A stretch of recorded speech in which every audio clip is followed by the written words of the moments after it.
Yes, alright guys, good morning. No, andito po kain tayo sa ating fish pen. Ayan ang ating mga alagang grouper na malalaki. Tinanok mimi na, Clay. Nok. Pali ah. Tira na. Yan nila. Minok tinanok.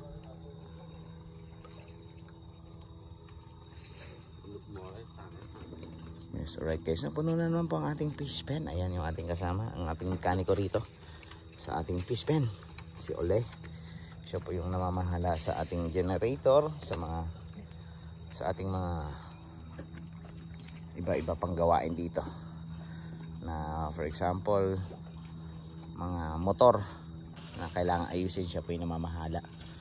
So hindi na natin kailangan idalhin pa yung ating mga motor sa labas para ayusin. Siya na mismo yung nagpapaandar, siya na mismo yung nag-aayos, nagre-rebore or naglilinis ng valvula. Siya na mismo yung nag-mekaniko rito. So hindi na tayo nahihirapan. So ito yung mga alaga natin dito. Ayan o, ayun, kitang-kita na. Alright, ayan, gundo. Yung ating mga alaga rito na mga F1, tsaka yan grouper. Ayan, kitang-kita na sila. So ayan, marami yan sila dito. Ayan, punong-puno. So, diba? Ito, malalaki na to. Is nasa 6 kilo up. Hindi ko alam kung nakikita nyo.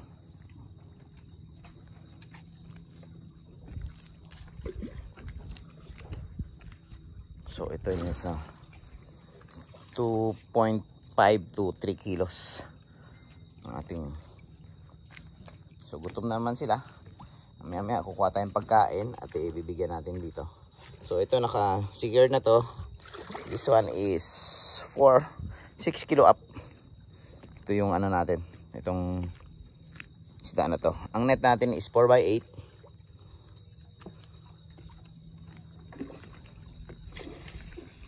Yung ating net.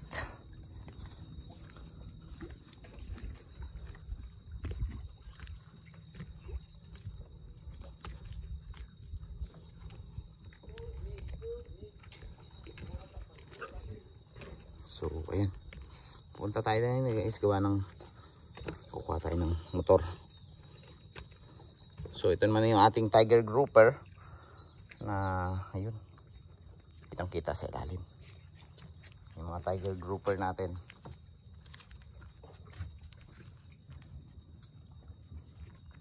Ayan. Ito yung ating tiger grouper na walang. Ito naman yung ating lapu. Yan yung mga aso na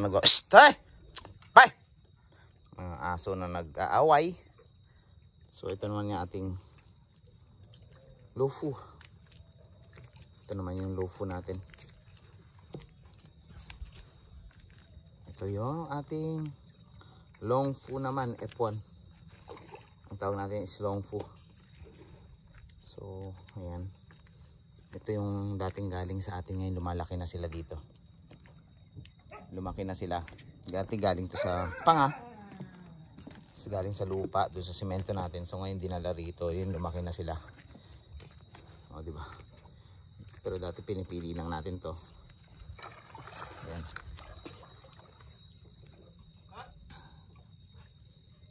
O diba? Yan yung ating mga alagang grouper dito sa may fish pen. So, punta natin yung malalaki nating isda rito, yung long tan natin. Ito is champu. Champu yan.